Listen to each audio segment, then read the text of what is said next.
نہ کھینچنا. 4 مصرے پیش کرتا ہوں سابق صاحب بیاض جناب حیدر یعقوب صاحب کے. پیش کرتا ہوں اصال ثواب کی مجلس سے ملاحظہ فرمائیں. مرحوم فرماتے ہیں کہ ایک دن سب کو زمانے سے گزر جانا ہے. ایک دن سب کو زمانے سے گزر جانا ہے.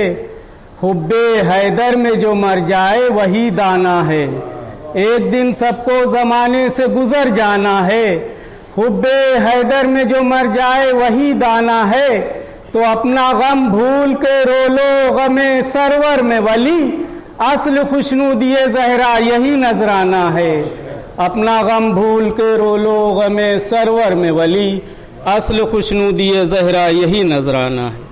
عباس کا دعاؤں میں جب واسطہ دیا. عباس کا دعاؤں میں جب واسطہ دیا. اللہ نے طلب سے بھی ہم کو سوا دیا. اللہ عباس کا دعاؤں میں جب واسطہ دیا. اللہ نے طلب سے بھی ہم کو سوا دیا.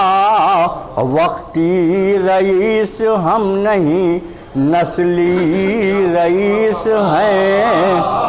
وقتی رئیس ہم نہیں نسلی رئیس ہیں. نسلاً خدا نے ہم کو غم کربلا دیا.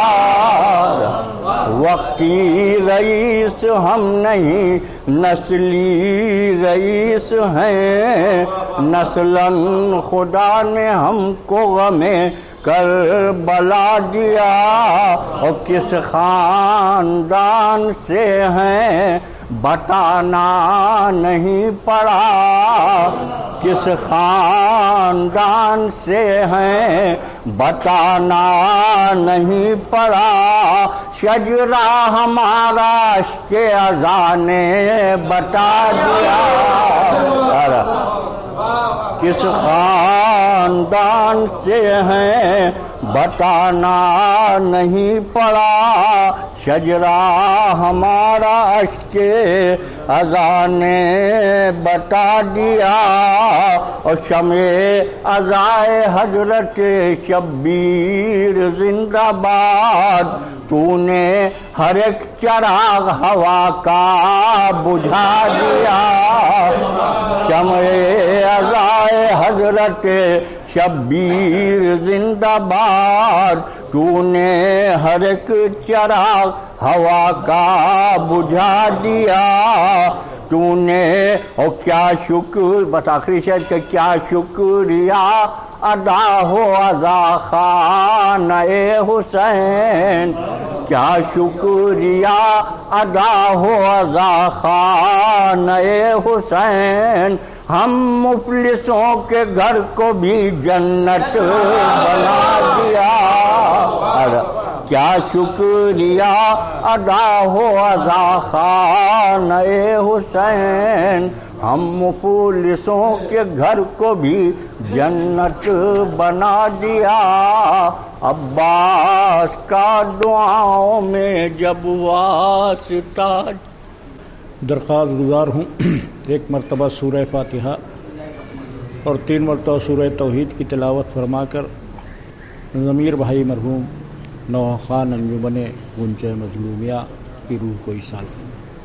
رحم اللہ من قرأ الفاتحہ. لا حول ولا قوة الا باللہ العلی العظیم.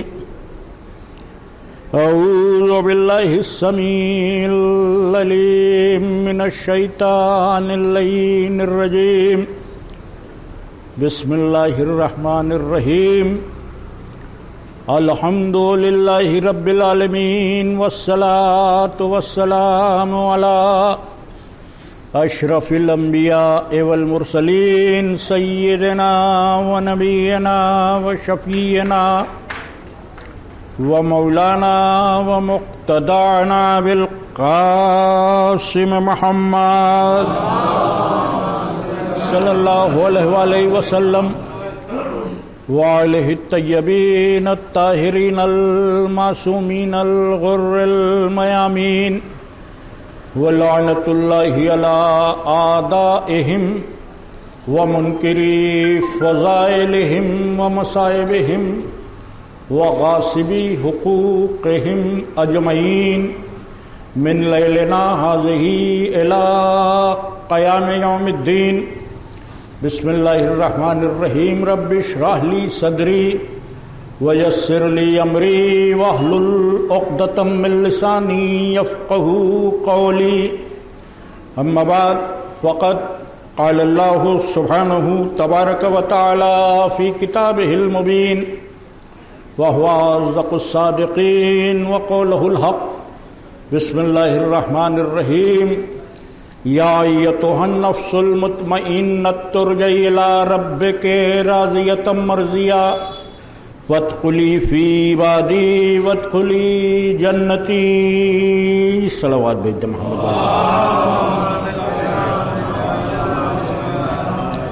برادران ایمانی، بہت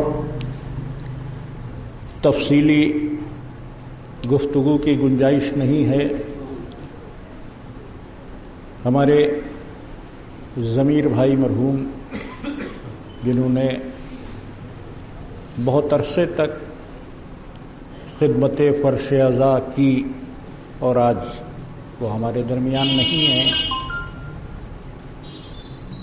تو اراکین انجمن نے ان کی خدمات کے اعتراف کی غرض سے اس مجلس کو برپا کیا ہے. اور میں اکثر عرض کرتا ہوں کہ ایصال ثواب کی مجلسوں کے دو مقصد ہیں. ایک تو جو ہم سے رخصت ہو گیا اب اس کے لیے ہم کچھ نہیں کر سکتے تو ثواب بھیجیں. ایصال کرنے کا مطلب بھیجنا، ایصال ثواب بھیجا جائے.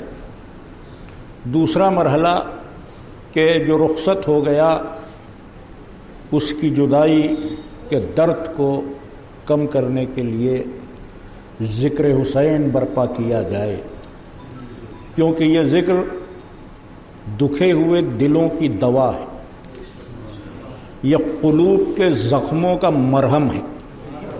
یہ اپنے اندر تو بے پایاں درد ہے. غم حسین سے سوا درد آپ کو دنیا میں کہیں ملے ہی گا نہیں.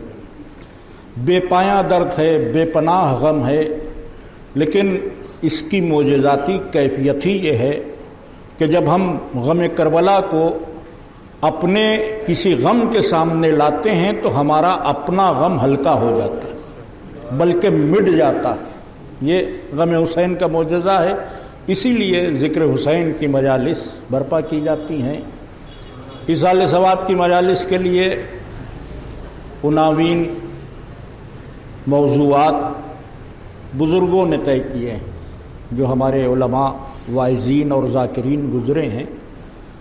جو ہمارے بزرگ حضرات ہیں انہوں نے ایک سے ایک ذاکرین کو سنا ہے، تو وہ گواہی دیں گے کہ جب ایصال ثواب کی مجلس ہو تو ہمارے بزرگ علماء ان آیتوں یا حدیثوں سے بات شروع کرتے ہیں کہ جن میں موت کا تذکرہ ہو. اور ان مجالس کے جو موضوعات ہیں اس میں موت اور حیات کا فلسفہ یا آخرت پر گفتگو یا شفاعت کے موضوع پر بات یا نجات کے حوالے سے کوئی گفتگو، یہ مخصوص موضوعات ہیں. میں نے اس وقت کی اس گفتگو کے لیے قرآن حکیم کے سورہ مبارکہ والفجر قرآن حکیم کا وہ سورہ ہے کہ جس سے نسبت ہے مولا حسین سے. مولا حسین کا سورہ ہے. اس کی ابتدائی قسم سے والفجر ولیال والشفع، صبح کی قسم، اور پھر اس کے بعد 10 راتوں کی قسم. تو اگر ہم صبح کی قسم اور 10 راتوں کی قسم کو غور کریں تو ہمیں وہ 10 راتیں اور وہ صبح کہ جو خالق کی نگاہ میں قسم کے لائق بن جائے علاوہ محرم کے نظر ہی نہیں آتی. یا تو محرم کی 10 راتیں ہیں یا عاشور کا سویرا ہے جو اس لائق ہے کہ وہ معبود بھی قسم کھائے. شاید اسی لیے اس کو مولا حسین کا سورہ کہتے ہیں. اسی سورہ مبارکہ کی آخری 4 آیتیں ہیں میں نے جن کی تلاوت کا شرف حاصل کیا ہے. یا ایتھا النفس المطمئنہ ارجعی، اے نفس مطمئن، اے اطمینان والے نفس، ارجعی پلٹا، الی ربک، اپنے رب کی طرف. ایک کیفیت بیان ہوئی کہ خالق نے صدا دی اپنے ایک بندے کو، تو اس بندے کو جو پکارا تو نفس مطمئن کے نام سے پکارا. اس بندے کو جو صدا دی کس نام سے صدا دی؟ نفس مطمئن. پلٹا اپنے رب کی طرف. اور جو پلٹنے کی شان بیان کی وہ بھی واحد ہے. بندگی کی کائنات میں وہ اکیلی شان ہے. راضیتم مرضیہ. پلٹا اس لیے پلٹا کہ تو اپنے رب سے راضی ہے، رب تجھ سے راضی ہے. ایسے کو بلایا گیا کہ تو اپنے رب سے راضی ہے، رب تجھ سے راضی. فادخلی فی عبادی، میرے خاص بندوں میں شامل ہو جا. وادخلی جنتی، میری جنت میں داخل ہو جا. یہ 4 آیتیں ہیں. میں تفاسیر کے جھگڑے میں نہیں پڑھتا. سب سے بنیادی مرحلہ جس کو اللہ نے خطاب کیا وہ نفس مطمئن ہے، اطمینان والا نفس. میں نے کسی مجلس میں عرض کیا ہے کہ قرآن حکیم نے جب موت کی گفتگو کی ہے تو نفس کے حوالے سے کی. قرآن مجید نے بشریت کے حوالے سے مکمل گفتگو نہیں کی کہ انسانوں کو مر جانا ہے، جانداروں کو مر جانا ہے. نہیں، اس نے کہا کل نفس ذائقۃ الموت، ہر نفس کو مر جانا. اور انسان خالی نفس نہیں. جب انسان اس دنیا میں قدم رکھتا ہے تو کم سے کم 2 چیزیں اس کے ساتھ. جسم ہے اور جسم کی زندگی کی ضامن روح ہے. یہ 2 چیزیں ہیں جسے ہم لے کے پیدا ہوتے ہیں. روح دکھائی نہیں دیتی. روح کی شکل و شباہت کیا ہے ہمیں نہیں معلوم. روح کا قد و قامت کیا ہے ہمیں نہیں معلوم. روح کے بارے میں ہم کچھ جانتے نہیں، بس یہ جانتے ہیں کہ روح ہے. اور دنیا کا ہر انسان جانتا، اس لیے کہ اگر روح نہ ہو تو بدن زندہ نہیں. کیونکہ ہمارے مشاہدے میں ہے بدن زندہ ہے تو متحرک ہے، اور اگر زندہ نہیں ہے تو پھر وہ بدن غیر متحرک ہو گیا. اب نہ ہاتھ ہیں نہ پیر ہیں، سب ہوتے ہوئے بھی حرکت نہیں. زبان ہے، گفتگو نہیں ہے. آنکھیں ہیں، بینائی نہیں. تو یہ تمام اعضاء و جوارے جن میں حرکت تھی، جن میں ورکنگ کیپیسٹی تھی، ان سب کو روح کی وجہ سے زندگی تھی. روح نکل گئی، زندگی ختم ہو گئی. تو 2 چیزیں ہمارے ساتھ ہیں، ایک جسم ہے، ایک روح ہے. اور اگر آپ غور کریں تو جسم دکھائی دیتا ہے، روح دکھائی نہیں دیتی. روح کے بارے میں ہم کچھ جانتے ہی نہیں. جب اللہ کے رسول سے پوچھا گیا کہ روح کیا ہے تو اللہ نے اپنے رسول سے کہا کہ میرے حبیب ان سے کہہ دیے کہ روح بس امر خدا، اس سے زیادہ نہیں. تو روح کا علم ہی نہیں دیا گیا. تو جب روح کا علم نہیں دیا گیا تو ہمارے یہاں روح کے ماہرین بھی نہیں. جسم کا علم دیا گیا تو جسم کے ماہرین ہیں. بھئی یہ آنکھ کے ماہر ہیں، یہ دل کے ماہر ہیں، یہ ہڈیوں کے ماہر ہیں، یہ اس کا علاج کرتے ہیں. تمام طبیب، تمام ڈاکٹر جسم پر گفتگو کرتے ہیں، روح پر کوئی گفتگو نہیں کرتا، اس لیے کہ پتہ ہی نہیں روح کیا ہے. اب وہ اخباروں کے ان اشتہار پہ نہ جائیے جہاں لکھا ہوتا ہے روحانی ڈاکٹر. ہاں، وہ جو اشتہارات آتے ہیں کہ روحانی ڈاکٹر ہیں اور ایک تعویذ میں آپ کو کروڑپتی بنا دیں گے، تو شیطانی ڈاکٹر تو ہوتے ہیں، روحانی ڈاکٹر نہیں ہوتے. روحانی طبیب سوائے اہل بیت کے کوئی نہیں ہے. ایک صلوات بھیجو محمد والے محمد کا.